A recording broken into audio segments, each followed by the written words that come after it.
terminer ce module, nous allons aborder la manière de gérer les facteurs modificateurs d'effet et les facteurs de confusion. Vous savez que dans l'épidémiologie analytique, nous recherchons des associations entre une variable dépendante et des variables indépendantes, et ces associations peuvent parfois être dues au hasard, parfois dues à des biais de sélection et des biais d'information. Et donc ce module est maintenant là pour essayer de comprendre comment faire pour observer des associations potentiellement dues à des variables confondantes ou fortement influencées par des variables dites modificatrices d'effet. Alors, pour comprendre la différence entre les deux, il faut reprendre la notion de biais de confusion. Le biais de confusion, c'est lorsque un tiers facteur perturbe la mesure de l'association que vous avez entre votre facteur d'exposition et votre maladie. Et donc la confusion, elle est bien sûr inhérente à la multicausalité, puisque vous savez que en épidémiologie, l'exposition précède la maladie. Le biais de confusion, ce serait cette troisième variable, ce facteur confondant qui viendrait complètement influencer l'association entre votre variable indépendante d'exposition et votre issue, votre variable dépendante de la maladie. Et ce facteur confondant, il faut le prendre en compte, il faut le mesurer et voir son effet sur l'association initiale. Je prends l'exemple ici de la relation entre l'ordre de naissance, variable indépendante, dans une fratrie, et le syndrome de Down, le mongolisme, un problème, un syndrome congénital. On se pose la question, est-ce qu'il y a une association directe entre l'ordre de naissance et le syndrome de Down? On peut le trouver, on peut trouver une association statistique, une association épidémiologique, mais on doit se poser la question, est-ce qu'il y aurait une troisième variable, une variable potentiellement confondante qui viendrait influencer cette association? Et cette variable confondante pourrait être l'âge de la mère. Et c'est vrai que le facteur de confusion, c'est une variable, c'est un facteur qui est confondant parce que elle est associée à l'exposition. Ici, on voit très bien que l'âge de la mère est une variable confondante de l'association entre une variable indépendante, le sexe par exemple, et un accident. Et on voit très bien que cette variable confondante est à la fois associée à l'exposition, le sexe, ou l'âge de la mère, et un accident d'issue. Elle ne peut pas être la conséquence, elle ne peut pas être l'étape intermédiaire entre la variable indépendante et la variable dépendante. Donc elle ne peut pas être le facteur intermédiaire qui explique l'issue de la maladie. Et puis alors, elle doit être associée à la maladie indépendamment de l'exposition. Et donc voilà les trois caractéristiques d'une variable indépendante, associée à l'exposition, associée à la maladie et ne pas être intermédiaire entre ces deux variables. Je prends ici l'exemple, un peu caricatural bien sûr, du fait d'avoir des cheveux gris et le fait d'avoir une maladie coronarienne, un infarctus du myocarde.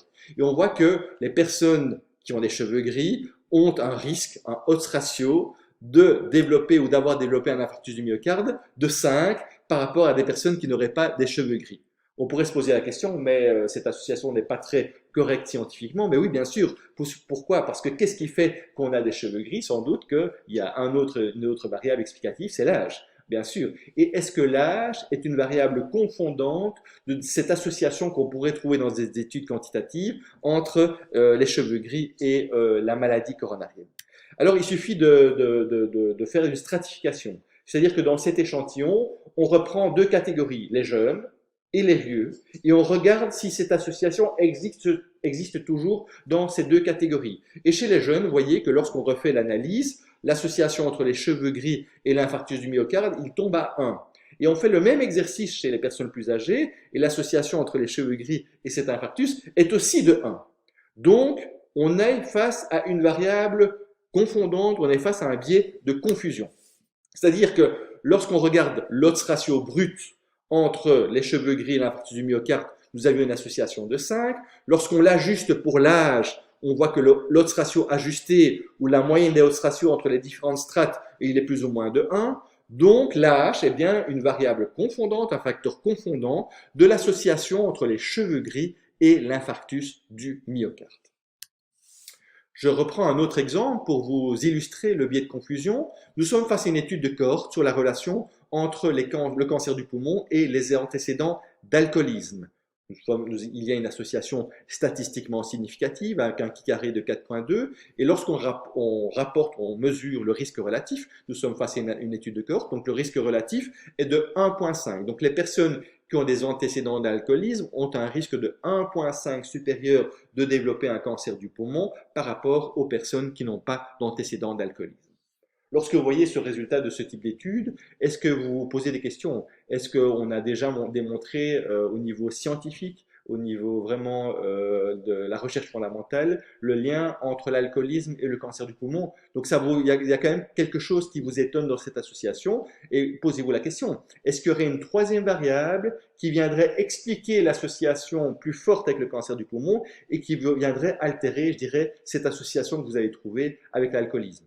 Alors, faites un peu la liste de toutes les variables confondantes qui pourraient expliquer ça. Et une des variables confondantes que vous allez bien sûr mettre en avant par rapport au cancer du poumon, c'est la consommation de tabac. Eh bien, si vous avez l'information sur la consommation de tabac dans cet échantillon, eh bien, vous allez tester ça pour cette troisième variable, le niveau de tabagisme, et vous allez stratifier donc votre échantillon avec les non-fumeurs d'un côté et les fumeurs de l'autre côté, et vous allez réaliser exactement la même table de contingence, 2 fois 2, entre le cancer du poumon et l'exposition aux antécédents d'alcoolisme, 1 chez les non-fumeurs, 2 chez les fumeurs. Et vous recalculez le risque relatif.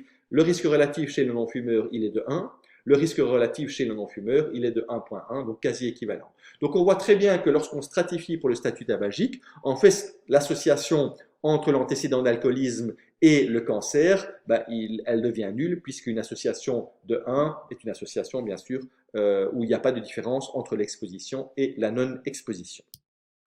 Donc oui, le tabagisme était bien une variable confondante dans cette association entre l'alcool et le cancer du poumon. Et donc, comment est-ce qu'on estime cette confusion? Donc, concrètement, de façon systématique, la première chose, c'est qu'on calcule la mesure d'association dans chaque strate de la variable confondante. Et bien sûr, pour ça, il faut absolument que vous ayez relevé dans vos enquêtes, dans votre questionnaire, toute une série d'informations sur ces variables potentiellement confondantes. Parce que c'est parce que vous avez cette variable dans votre base de données que vous pouvez vous permettre après des stratifications.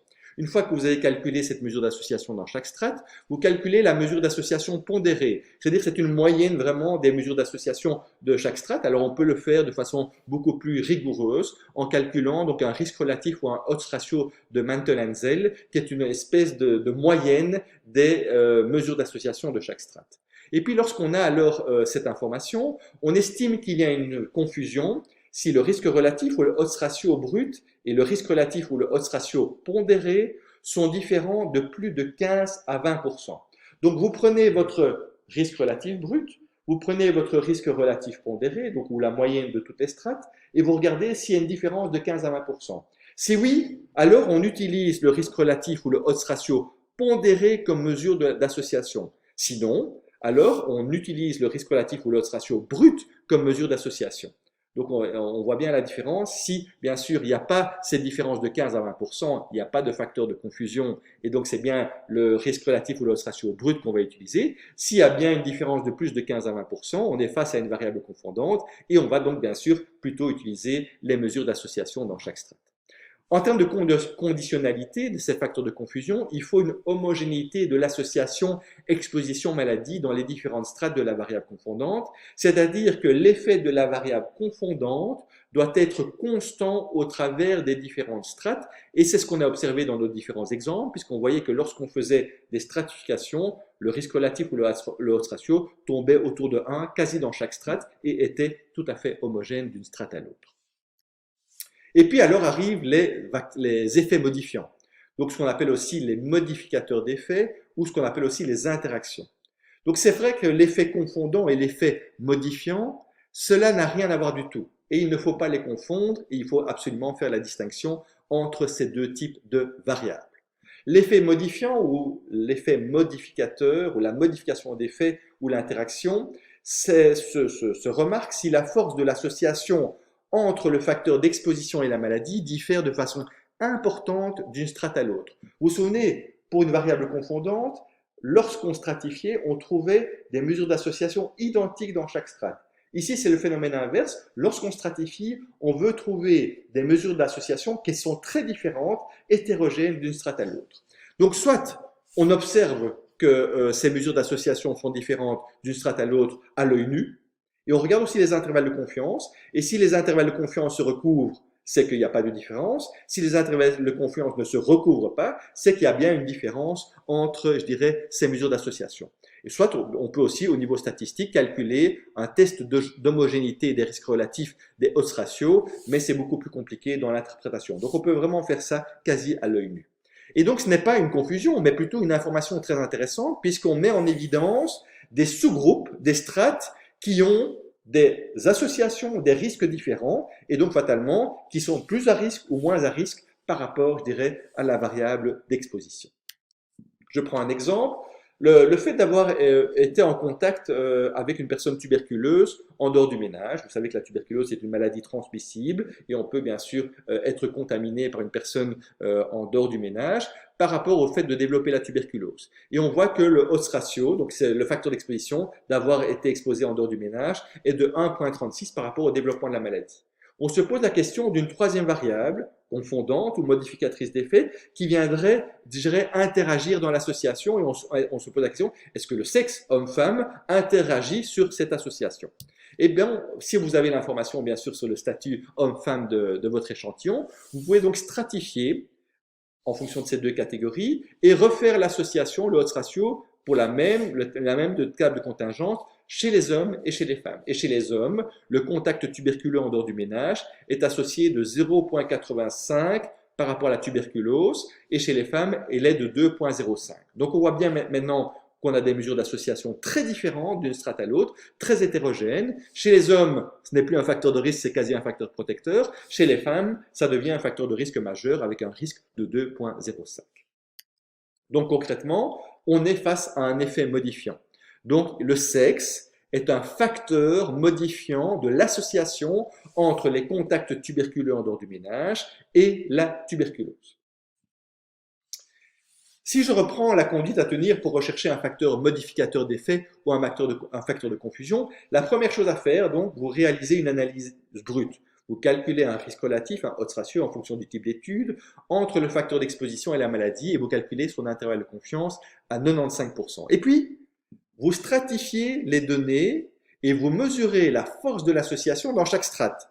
Si une troisième variable est suspectée être un facteur de confusion ou un facteur modificateur d'effet, on stratifie donc les données par catégorie afin de créer des strates homogènes pour le tiers facteur. Donc on stratifie pour l'âge, on stratifie pour le sexe, on stratifie pour le niveau socio-économique, etc. Et dans chaque strate, on mesure alors la force de l'association initiale entre l'exposition et la maladie. Et puis alors, sur cette base-là, on recherche une éventuelle modification de l'effet. Si les risques relatifs ou les odds ratios diffèrent, sont hétérogènes d'une strate à l'autre, il faut se poser la question suivante. Premièrement, est-ce que la différence de force d'association entre les strates a-t-elle une importance en termes scientifiques ou de santé publique? Donc, est-ce qu'on peut expliquer ces différences entre les hommes, les femmes, les groupes d'âge par rapport à l'association initiale? Est-ce que la différence de force d'association est-elle statistiquement significative? Et donc, vous allez calculer votre carré de Pearson pour chaque table de contingence dans chaque strate, et on espère bien sûr que la signification statistique persiste d'une strate à l'autre. Et si la modification de l'effet existe, il faut bien sûr présenter les résultats propres à chaque strate. Si vous n'êtes pas dans ces critères-là, alors vous recherchez un facteur de confusion. Vous calculez une mesure pondérée de l'odds ratio ou du risque relatif et vous la comparez avec la valeur brute. Et on l'a déjà dit, si cette valeur pondérée diffère de 15 à 20% entre donc le pondéré et le brut, on considère alors que c'est le minimum nécessaire pour parler de facteurs de confusion.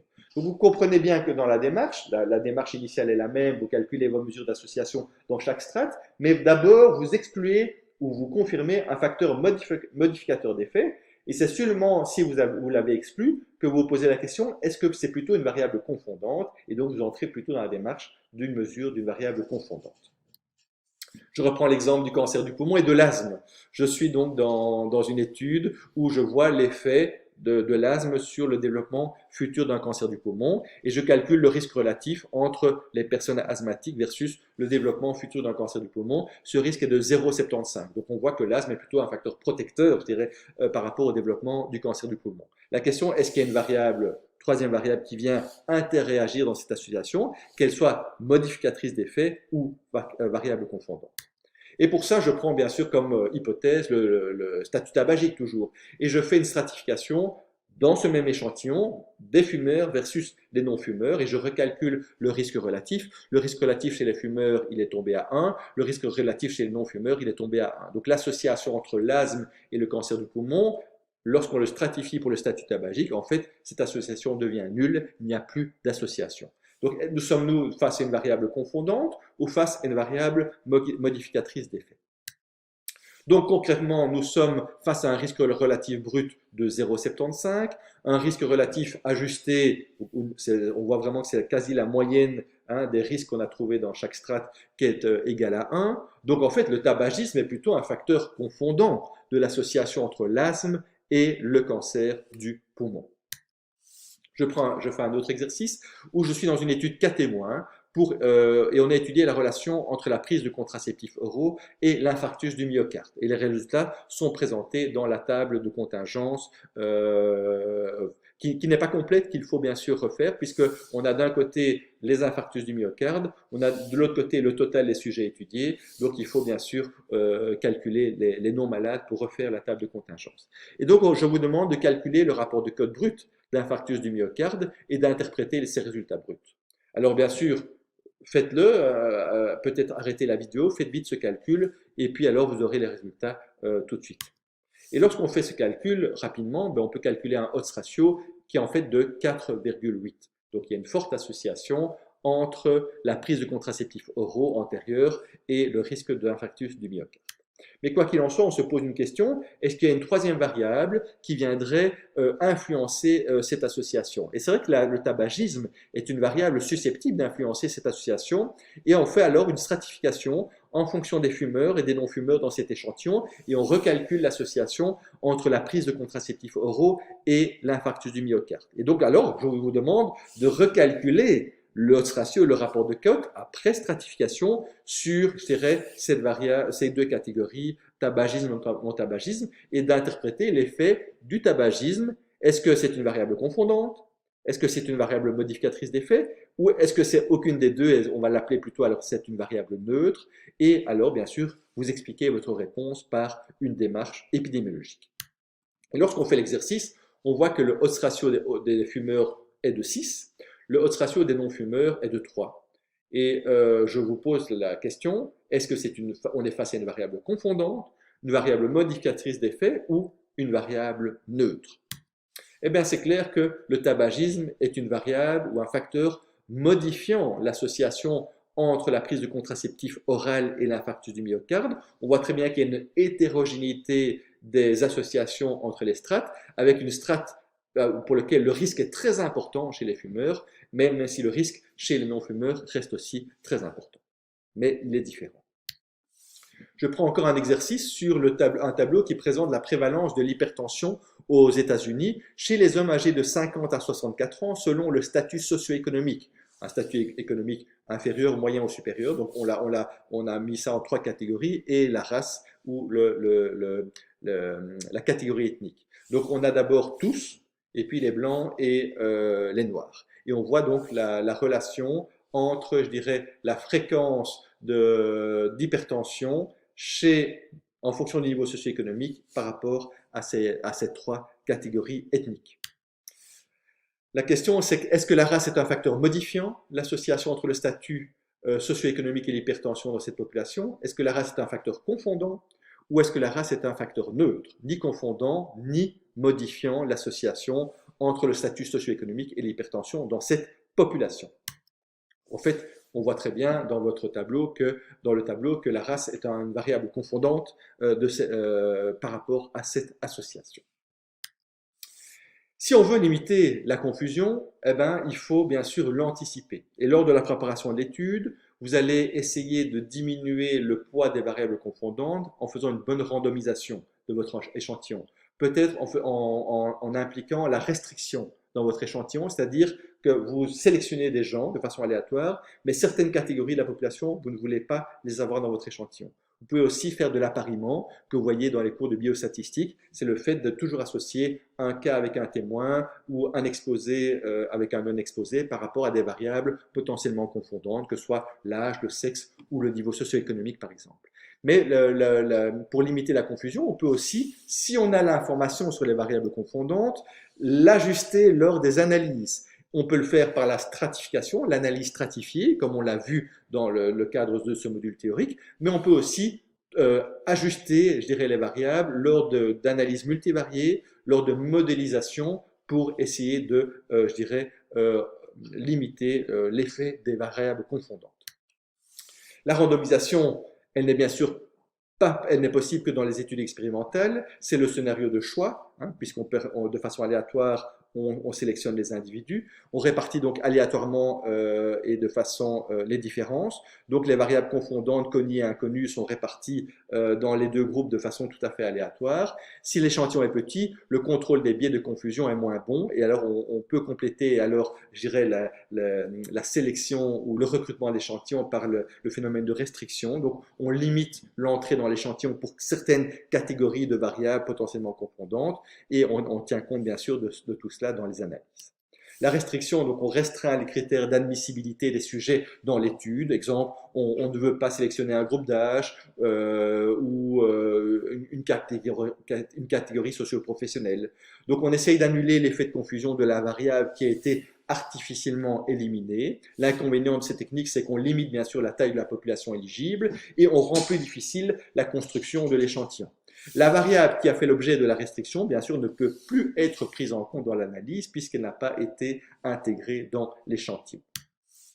L'appariement individuel est aussi une façon de limiter la confusion. L'objectif est d'avoir une répartition identique des facteurs de confusion dans les groupes étudiés. On va bien sûr surtout le faire dans les études cas témoins, rétrospectives, où chaque témoin sera choisi avec les mêmes caractéristiques, exemple, les mêmes caractéristiques d'âge, de sexe, de profession, par rapport au cas. C'est intéressant de le faire ou de faire un appariement, surtout lorsque la série de cas est très petite, puisque les données pourraient être très différentes entre les groupes témoins et du groupe de cas. Et donc, lorsqu'on arrive à recruter très peu de cas, on va trouver des témoins qui ressemblent le plus possible aux cas pour toute une série de variables potentiellement confondantes, et on va faire ce qu'on appelle de l'appariement individuel.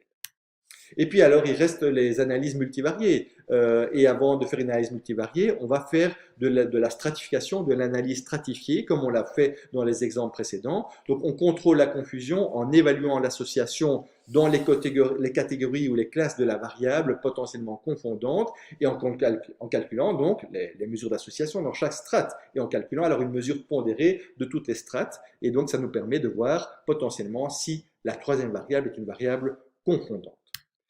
Donc pour cette analyse stratifiée, donc c'est ce qu'on a fait dans les exemples précédents. Donc vous avez votre association initiale, vous avez une suspicion d'une variable potentiellement confondante, et vous allez donc mettre en place une démarche de stratification pour d'abord exclure une variable modificatrice d'effet, une interaction, et si elle est exclue, pour exclure ou confirmer une variable confondante.